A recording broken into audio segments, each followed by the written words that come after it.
Welcome back to Bee's Blanket, the podcast where we get to know each other better. My name is BeeTaylor, your host, and this is season 2, episode 3. Yes, that is right, 3, because that is the divine number of completion, and we are always on divine timing. You already know. It's incredible. Right. Let me go ahead and pull up my script. So, I'm here with the chief, the legend, the big booty mountain man himself. Munching on a watermelon. And I'm sorry that it's not the one with the black seeds. But, you know, Kroger be trying to stop a nigga from. No, I'm playing. Awesome. I hope that they're sweet. I hope that they're juicy. Delicious. And I really appreciate you being on here with me today. Thanks for having me. Thank you for coming. This is going to be a very special episode. You guys already know. We love a special episode. And we didn't do it at the Stone Mountain. But we'll get around to talking about that in just a moment. Mm-hmm. The thing that I want to start with, I think, is just our roots. I feel like you're an artist that can really relate to kind of the era that I come from as well. So you can appreciate SoundCloud and kind of the doors that is open for independent artists in ways that they weren't necessarily able to do before. So I guess I want to know, where did you record your first EP? If you even remember that. Wow. And did you put it on SoundCloud? My first, you know what's funny? I'm like a hair older than you. So Just a smidge. Just a smidge. So my first thing I ever put out, actually I just put it on iTunes. iTunes. Yeah, my first full, rewind. Actually, it's not true. First thing I ever put out, I put on That Piff. That Piff is Yes, crazy. my first mixtape was on That Piff, and my second mixtape, Ant. which was like low-key the original SoundCloud when you think about it. And then after that, I had figured out like how to put my album on iTunes. iTunes is actually crazy. Yeah, that's nuts. But where? Where did you record it? Ooh, where I record it? At my mama's house. At mama house. Shout out to moms. At my mama's house. We had, me and Faye had like turned my basement into a studio. My mom didn't even know. She didn't go down there. What? So like the whole downstairs, like Decked out with equipment? common area. I mean, decked out is a word. It was all like very ghetto. But, you know what I'm saying? It was there. We had it. Yeah, man. We had it. This is like 2010, 11 would be that time. But then before that, it wasn't even the studio. It was just the den. And I just recorded on a family computer. That's awesome. How do you feel like your music first started to kind of take off within that kind of like independent artist distribution realm? Because it wasn't necessarily where everybody had DistroKid, kind of like how they do now. Everybody has some distributor. Yeah, because music consumption has changed since then. I think, I think I didn't really have an artist community. Like, I didn't really start getting feedback from like other artists until probably like maybe 2 years later. But that was because like I made an effort to create community at that point. We need that though. Yeah. Especially in that time. Like a couple years, like 2011, 2012 is when me and Faye started doing like open mics at like Apache Cafe. Shout out to the old Apache. Yeah, like we would do open mics at Apache Cafe like every, was that Thursdays? Thursdays or Tuesdays? I don't know. It was once a week. Me and Faye would go. And I think that's when like, man, that would have been like Fort Knox. And I'm trying to think of all the like, what the creative community was at that point. But at that time, like people just knew I could rap. That was it. I don't think I didn't make good songs. I just knew how to like write a verse and stay on And that's topic. crazy to even hear you say, because the level of output that you have now, like you're able to drop like a song a day, 2 songs a day, send you a beat and you have that thing back to you 20 minutes later. And I'm like, okay, because that was something that I was curious about. I'm like, was it always easy, or do you feel like just the consistency of it all kind of like made it effortless over time? I think those times, I don't know. I think as an artist, I think part of a skill that you have to get good at is like getting good at not giving a fuck. A certain amount of a fuck, if that makes sense. Yeah. So it's like doing those songs or doing those shows where like there's 20 niggas in the crowd and 18 of them are other artists. You know what I'm saying? It's like, I think that it's the skill you're building isn't like writing songs and rapping. It's like understanding how to be yourself regardless of the context of the room. And I think ironically, A, that builds community, but B, I think that lets you get to a point to where you can kind of like voluntarily enter a flow state. Yeah. If you do it enough and you like sharpen that reflex enough. That's real.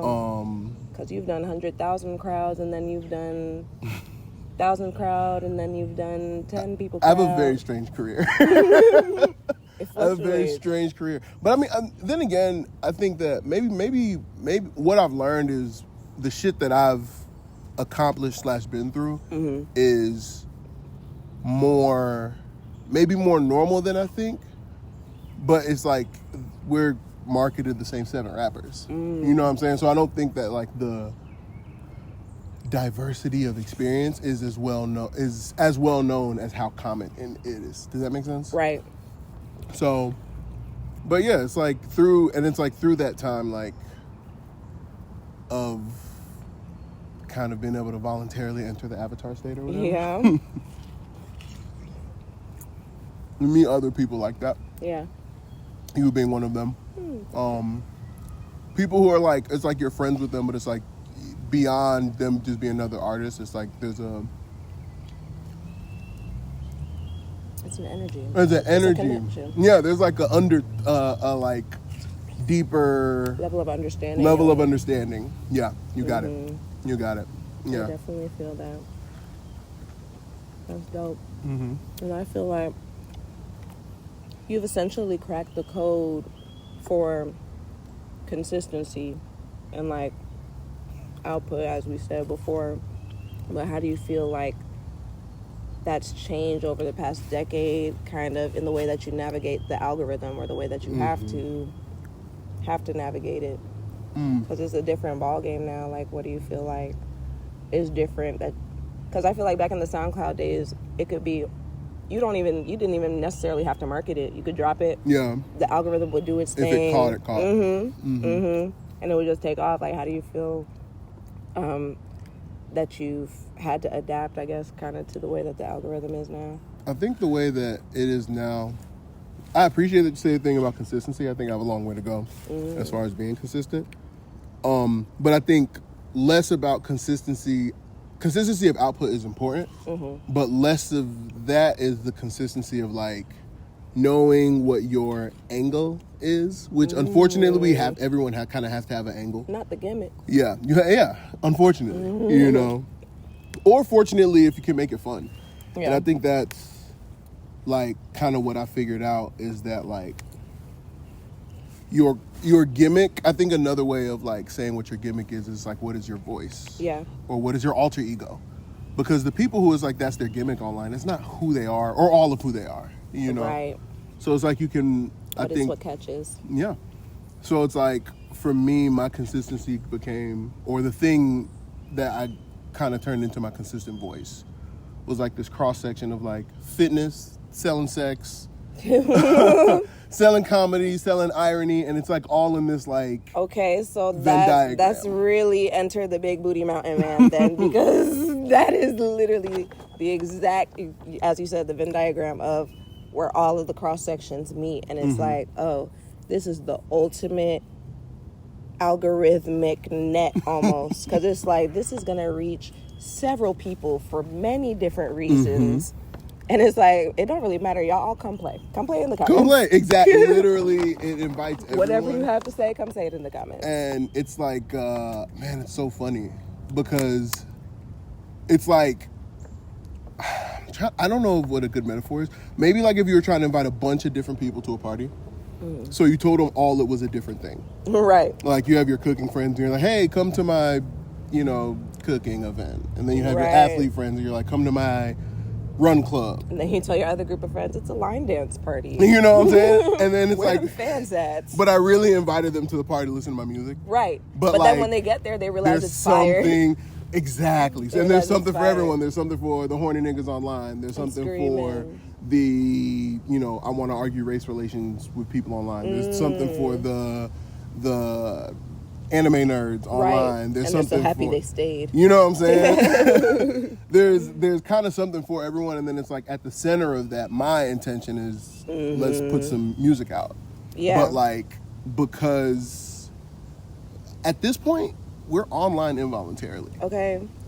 We're against our will. You know what I'm saying? Online, perpetually. Like, so if people are like addicted to doing this thing and they're going to be there regardless, it's like, what are the things that come up on these people's phones? True. And it worked in a way to where I could like, what's the word? Or like it worked for my life because of things I was going through. Like I was going through, you can call it a crisis of you know, health. I went through a crisis of, you know, relationships, romantic, friends, you know what I'm saying? So it's all these different ways in which I was kind of going through something, and I just like fucked around and put it out in a way that wasn't like, in some ways I might be like really sentimental and I get on my little soapbox, but for the most part I'm just like fucking around. Okay.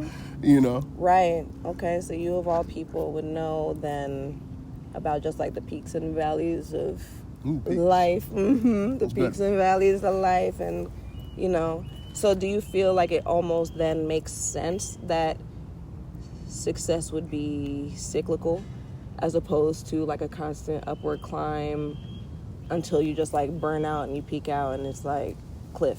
It can't be a destination.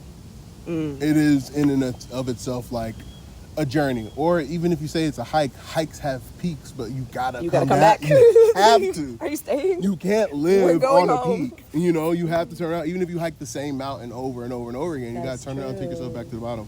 You can go like different ways the next time, but you still gotta come back. You gotta come back, and you gotta come down. And it's like, I think that like success is kind of, I think that we not only as artists, but like as people and citizens and employees, we're kind of taught that there's this like destination that you get to, and there's like not. There's not. So success is the same way. I view myself as like blessed, a combination of blessed, talented, lucky, but like successful is tough because successful comes and goes. That's so real. I don't know if I would say lucky though, because luck only favors the prepared. Or whatever they say, like if you got that chance and you're not at capacity to handle it, it's like you can't handle it. You missed, but very true. You do be hitting some licks. Though, what the fuck? Not you winning contests of all sorts and sweepstakes and my fucking touring the nations and the world. But we love that for you. That's exactly what you should be doing. And I feel like that's, along with kind of like the luck piece. When I say that, I don't necessarily mean like I don't deserve like the opportunities and stuff that I've gotten. But when I say luck, it's like luck is outside of your control. Right. But at the same time, the people who work the hardest tend to get the luckiest too. You know what I'm saying? It's like true, so it's there's like a dance between the two qualities. Like you do have to be, I think, prepared and talented and all that stuff, but also at the same time there's like a force outside of all our control that is like, right, if it's supposed to happen for you, it's gonna happen, and it's gonna happen at the right time. Absolutely. Yeah, I believe that. They must be letting out tennis. That's what it look like and sound like. We love that for the kids. Let me see what else we got on here.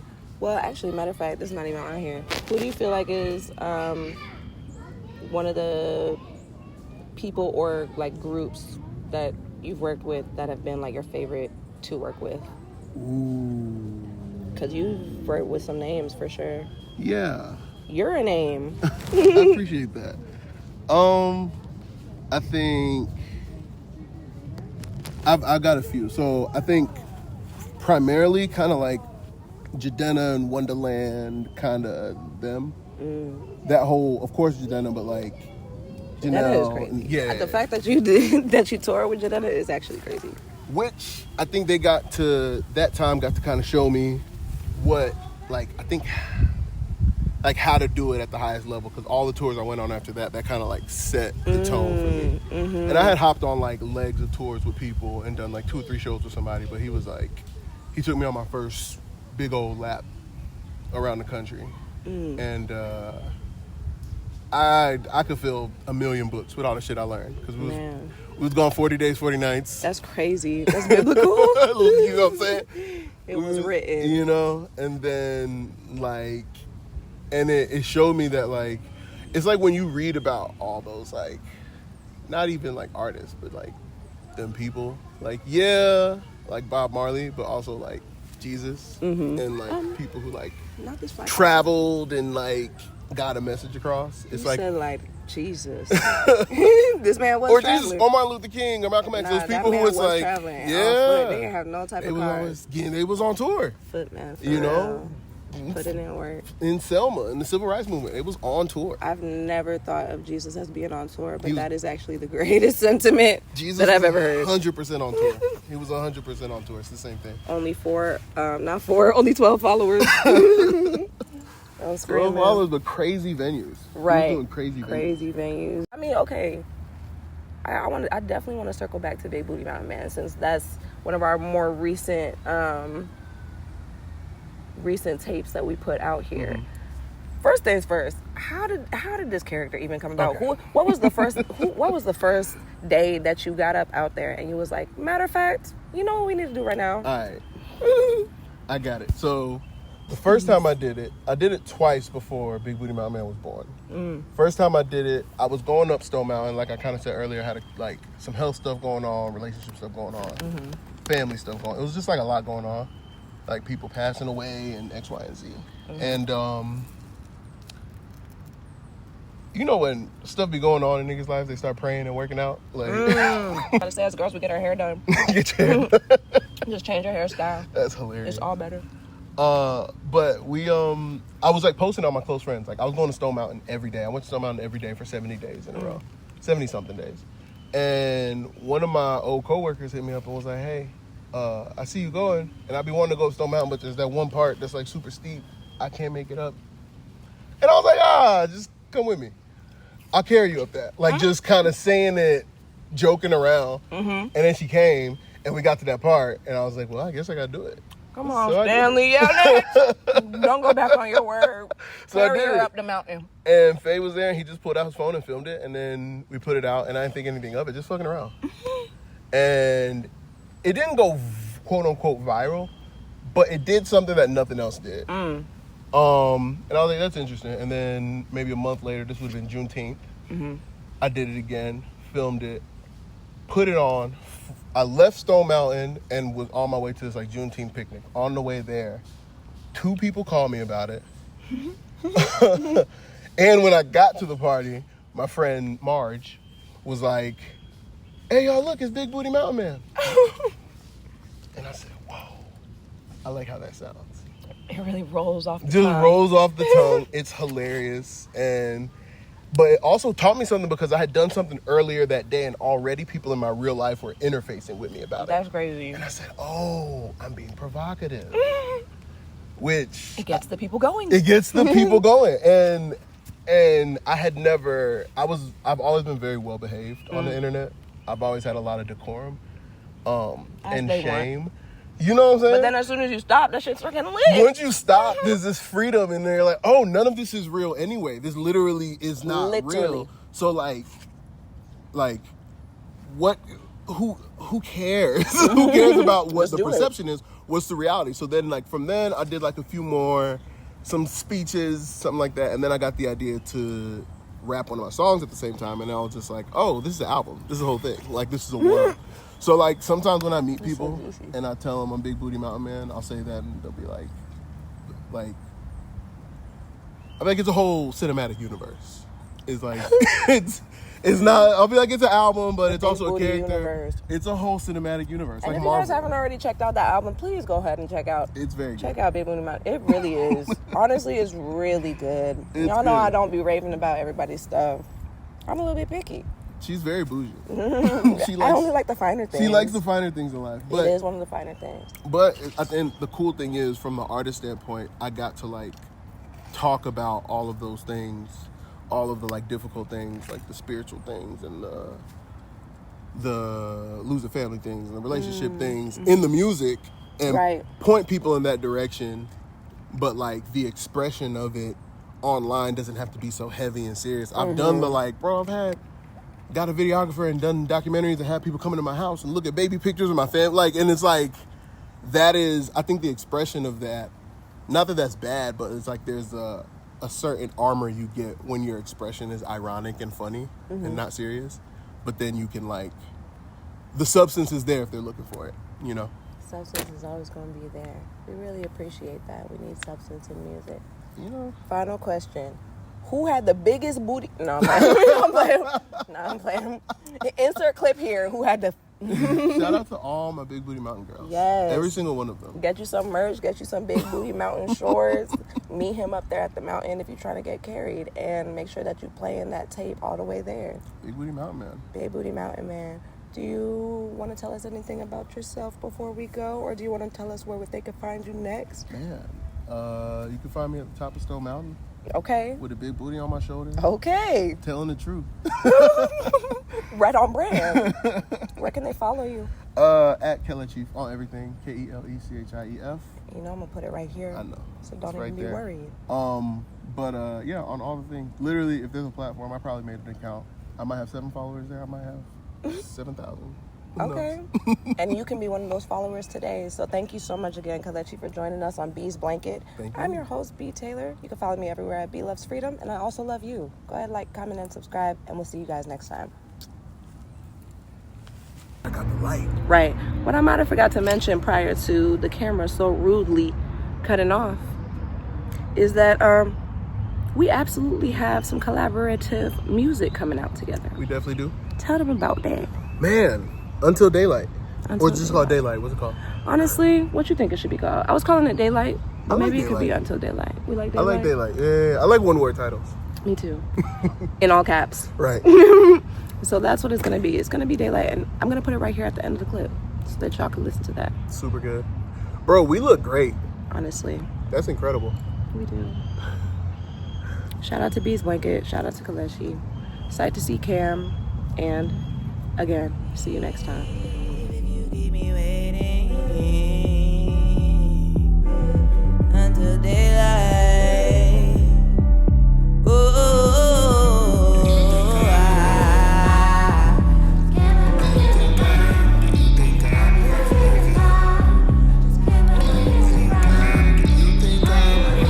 I'm in my head a lot, I just can't wrap my head around. Do you? Don't bother lighting the torch. I grabbed my shit in the morning, left it right on the porch. I left your keys on the counter an hour before I bounced. Funny, a couple words could turn the house from ours to yours. History could make a breakup play out like a divorce. Custody over the puppy, keeping tabs on the chores. When did we become so petty? A month ago we was ready to jump the broom, and now we racing down to the floor. I know you don't